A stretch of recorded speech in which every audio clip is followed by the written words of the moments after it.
โครงการเลเวนบอร์นฟาร์มมนุษย์ฉบับนาซีกับบาดแผลที่ไม่เคยจางหายไปพวกหนูโสโครกพวกเด็กเยอรมันที่เกิดจากโสเพณีทรยศชาติคำเหล่านี้คือคำที่ใช้เรียกเด็กที่เกิดจากโครงการเลเวนบอร์นจะต้องพบเจอในวัยเด็กความรุนแรงการกลั่นแกล้งและความอัปยศอดสูที่เกิดขึ้นคือสิ่งที่พวกเขาไม่ได้เลือกและไม่ได้อยากจะเป็นแต่พวกเขากลับถูกยัดเยียดด้วยคำเหล่านี้ตลอดชีวิตวัยเด็กของพวกเขาถึงแม้สงครามจะจบไปแล้วเป็นเวลาหลายปีแต่สำหรับบางคนสงครามและบาดแผลไม่เคยจางหายไปสวัสดีครับเพื่อนๆทุกคนยินดีต้อนรับเข้าสู่จิบเล่าซิปสตอรี่ช่องที่เราจะนำเรื่องราวที่น่าสนใจมาพูดคุยกันในบรรยากาศสบายๆวันนี้เรามาจิบอะไรเย็นๆแล้วไปเจาะลึกกับเรื่องราวที่เป็นฝันร้ายของมนุษย์และผลกระทบที่ยังคงอยู่จนถึงปัจจุบันกันครับเพื่อนๆเคยสงสัยกันไหมครับในช่วงสงครามโลกครั้งที่2นาซีมีโครงการแปลกๆอะไรบ้างโครงการหนึ่งที่หลายคนอาจจะไม่เคยได้ยินมาก่อนคือโครงการเลเวนบอร์นหรือฟาร์มมนุษย์ของนาซีที่ฟังดูเหมือนจะเป็นเรื่องในหนังสยองขวัญแต่เกิดขึ้นจริงเรื่องราวนี้เป็นอีกหนึ่งหน้าประวัติศาสตร์ที่ทิ้งบาดแผลไว้ในจิตใจของผู้คนที่เกี่ยวข้องมาอย่างยาวนานเริ่มแรกเรามาทำความรู้จักกับคำว่าเลเวนบอร์นกันก่อนนะครับเลเวนบอร์นมีความหมายว่าแหล่งน้ำแห่งชีวิตหรือน้ำพุแห่งชีวิตโครงการเลเวนบอร์นเป็นหนึ่งในโครงการของนาซีที่อยู่ภายใต้การดูแลของผู้นำหน่วย SS อย่าง Heinrich Himmler โดยก่อตั้งโครงการขึ้นเมื่อวันที่ 12 ธันวาคม 1935 โครงการนี้เกิดขึ้นมาจากการที่อัตราการให้กำเนิดของชาวเยอรมันที่ลดลงเป็นอย่างมากในช่วงเวลานั้นผู้นำหน่วย SS อย่าง Heinrich Himmler จึงมีแผนการที่จะต้องการเพิ่มจำนวนประชากรชาวเยอรมันให้มีมากถึง120 ล้านคนฮิมเลอร์ได้สนับสนุนให้เจ้าหน้าที่ SS และทหารแวร์มักมีลูกกับหญิงสาวชาวอารยันโดยฮิมเลอร์เชื่อว่าเด็กที่เกิดจากโครงการเลเวนบอร์นจะเป็นเด็กที่เติบโตมาเป็นแกนนำในการพัฒนาชาตินาซีอารยันในอนาคตหลังจากสงครามโลกครั้งที่2เริ่มต้นนะครับกองทัพเยอรมันเริ่มเข้าควบคุมพื้นที่ส่วนใหญ่ในยุโรปให้อยู่ภายใต้การปกครองของนาซีโครงการเลเวนบอร์นก็ได้ขยายพื้นที่ดำเนินกิจการไปยังพื้นที่ที่นาซีครอบครองด้วยเช่นกันเพื่อขยายผลการให้กำเนิดชาวอารยันด้วยหญิงสาวที่มีเชื้อสายอารยันในแต่ละพื้นที่ก็ได้มีการขยายศูนย์ปฏิบัติการไปทั่วยุโรปไม่ว่าจะเป็นออสเตรียโปแลนด์นอร์เวย์เดนมาร์กเนเธอร์แลนด์เบลเยียมลักเซมเบิร์กและฝรั่งเศสโดยศูนย์เลเวนบอร์นมักจะตั้งอยู่ในพื้นที่ที่เคยเป็นศูนย์ดูแลผู้สูงอายุและผู้พิการหรือบ้านที่ยึดมาจากชาวยิวซึ่งศูนย์ของโครงการนั้น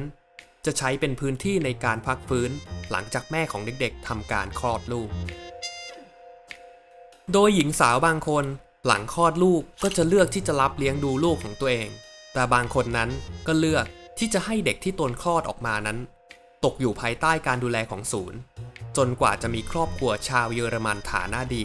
รับเด็กๆไปดูแล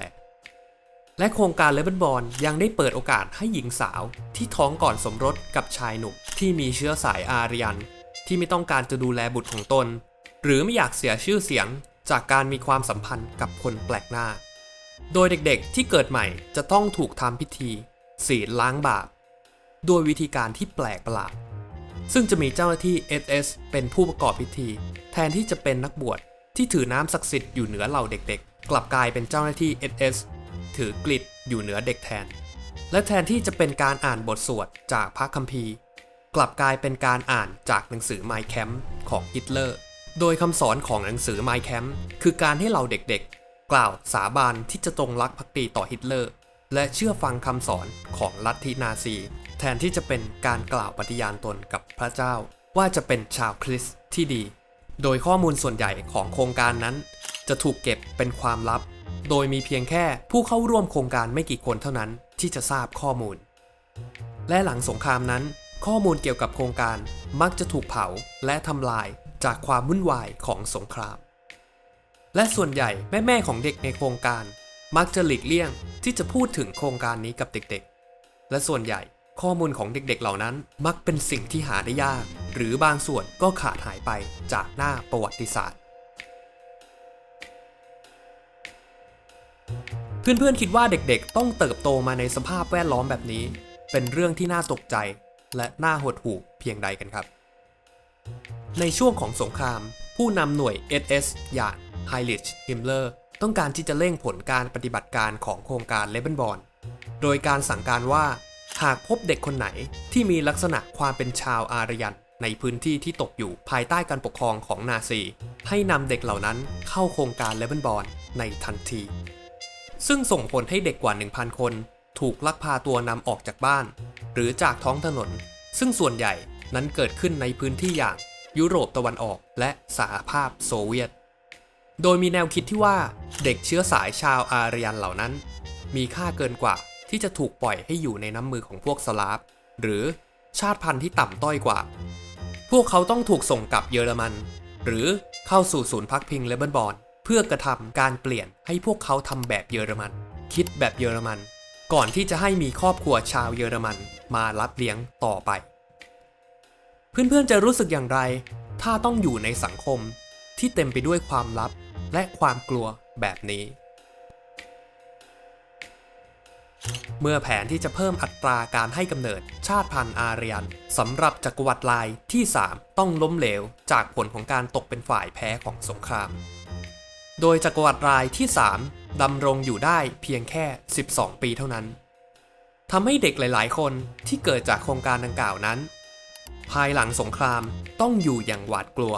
อับอายและใช้ชีวิตอย่างไม่แน่นอนแม้ในช่วงจักรวรรดิลายที่ 3 นั้นโครงการเลเบนบอร์นก็ยังเป็นที่ถกเถียงเนื่องจากในสายตาคนภายนอกเด็กที่เกิดโดยไม่มีการรับรองบุตรหรือการสมรสนอกกฎหมายนั้นยังเป็นเรื่องที่ไม่ดีในสายตาคนส่วนใหญ่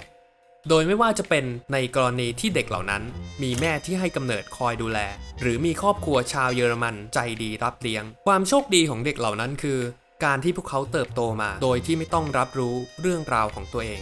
แต่เด็กที่มีโอกาสได้รับรู้เรื่องราวของตัวเองหรือมีการเปิดเผยให้คนอื่นรับรู้นั้นต้องประสบปัญหาอย่างหนักในการใช้ชีวิตเนื่องจากแม่ของเด็กๆส่วนใหญ่นั้นมักถูกเรียกอย่างดูถูกว่าโสเภณีของ SS อีกทั้งพวกเขายังต้องเติบโตขึ้นมาไม่เพียงแต่ต้องแบกรับและอดทนต่อการตีตราของสังคมต่อเด็กที่เกิดนอกกฎหมายซึ่งสมัยนั้นนับเป็นเรื่องที่รับไม่ได้ในสังคมพวกเขายังต้องเผชิญกับการที่การมีอยู่ของพวกเขานั้นคือการย้ำเตือนถึงอดีตอันดำมืดที่หลายๆคนอยากจะลืมเลือนนาซีมองว่าชาวสแกนดิเนเวียนั้นมีความเท่าเทียมหรือบางครั้งยังมีความบริสุทธิ์ทางชาติพันธุ์อารยันมากกว่าชาวเยอรมันเองด้วยซ้ำทำให้เมื่อพวกเขาสามารถยึดครองเดนมาร์กและนอร์เวย์ได้หน่วยที่ดูแลโครงการเลเบนบอร์นจึงคาดหวังที่จะให้หญิงสาวในพื้นที่นั้นช่วยให้กำเนิดเด็กเชื้อสายอารยันทำให้มีการจัดตั้งศูนย์เลเบนบอร์นขึ้น2 หน่วยในเดนมาร์กและ9 หน่วยในนอร์เวย์โดยศูนย์ของโครงการในนอร์เวย์นั้นประสบความสำเร็จเป็นอย่างมากกล่าวกันว่าได้ผลดีกว่าศูนย์ที่ตั้งในเยอรมันเองด้วยซ้ำมีการให้กำเนิดเด็กชาวอารยันจำนวนกว่า 12,000 คนในนอร์เวย์ในขณะที่เยอรมันขณะนั้นมีเพียงแค่ 8,000 คนโดยโครงการเลเบนบอร์นของนาซีได้รับการสนับสนุนเป็นอย่างดีจากรัฐบาลนอร์เวย์ในช่วงสงครามผลจากการที่มีเด็กมากกว่า 12,000 คนที่เกิดจากโครงการในประเทศนอร์เวย์หลังเยอรมันแพ้สงครามและนอร์เวย์ได้รับอิสรภาพสถานการณ์สำหรับหญิงสาวที่หลับนอนกับทหารเยอรมันในช่วงที่นอร์เวย์ถูกยึดครองนั้นเริ่มแย่ลงเนื่องจากพวกเธอถูกมองว่าเป็นโสเภณีทรยศชาติหลายๆคนถูกคนรอบข้างโกรธเคืองไปจนถึงทุบตีและจับโกนหัวในที่สาธารณะบางคนเจอสิ่งที่แย่กว่านั้นหลายพันคนต้องถูกคุมขังในแคมป์แรงงานเพื่อให้ทำงานหนักในนอร์เวย์หรือถูกเนรเทศออกจากสังคมเด็กๆกลุ่มนี้มักถูกเรียกว่า Tigers Banat ในความหมายที่แปลว่าเด็กเยอรมัน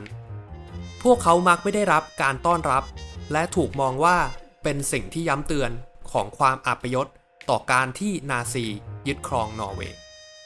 และต้องทนกับการถูกเลือกปฏิบัติและความโหดร้ายทารุณตลอดเวลาที่พวกเขาเติบโตขึ้นมาบางคนก็เรียกเด็กเหล่านี้ว่าแลสหรือหนูโสโครกและต้องถูกทำร้ายจากเพื่อนร่วมชั้นและถูกเลือกปฏิบัติจากบุคลากรในโรงเรียนน้อยคนที่จะมีโอกาสได้รับการศึกษาที่ดีหรือมีชีวิตวัยเด็กที่มีคุณภาพลองคิดดูว่าเด็กที่ควรจะได้รับความรักและการดูแลกลับต้องเจออะไรบ้างในช่วงเวลานั้นมันเป็นเรื่องที่น่าเศร้ามากๆเลยใช่ไหมครับ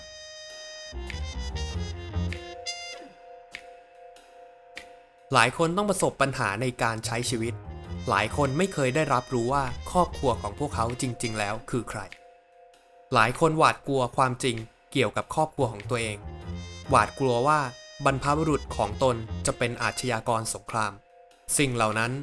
มาพร้อมกับความรู้สึกขาดอะไรไปบางอย่างรวมถึงความรู้สึกที่ตนแปลกแยกจากแม่ของตนหรือครอบครัวที่รับตนมาเลี้ยงอีกทั้งยังรู้สึกแย่ที่ตนเองนั้นมีส่วนเกี่ยวข้องกับโครงการของนาซีกว่าหลายทศวรรษของความรู้สึกแปลกแยกท้ายที่สุดเด็กจากโครงการเลเบิลบอนก็เริ่มจะออกมาจากเงามืดในช่วงต้นทศวรรษปี 2000 พวกเขาที่อายุอยู่ในช่วง 60 ปีก็เริ่มที่จะยอมรับตัวตนของพวกเขาและเริ่มออกมาสู่สาธารณะเพื่อค้นหาพ่อแม่ที่แท้จริงของพวกเขาเรื่องราวของพวกเขาถือเป็นบทเรียนสำคัญที่สอนให้เราเข้าใจถึงผลกระทบที่ยาวนานของสงครามและอุดมการณ์สุดโต่งที่ทำลายชีวิตผู้คนอย่างไร้ความปราณีเรื่องราวของโครงการเลเบิลบอนที่ผมนำมาเล่าในวันนี้เป็นอีกหนึ่งตัวอย่างของความโหดร้ายและผลกระทบที่ยังคงหลงเหลือจากสงครามในขณะที่สงครามอาจสิ้นสุดลงแล้วแต่บาดแผลทางจิตใจที่ทิ้งไว้กลับไม่เคยจางหายไปจากชีวิตของผู้คนเพื่อนๆสามารถติดตามเรื่องราวที่น่าสนใจแบบนี้ได้ในจิบเล่าซิปสตอรี่หากชอบก็อย่าลืมกดติดตามกดไลค์และแชร์ให้เพื่อนๆได้ฟังกันด้วยนะครับแล้วพบกันใหม่ในตอนหน้าสวัสดีครับ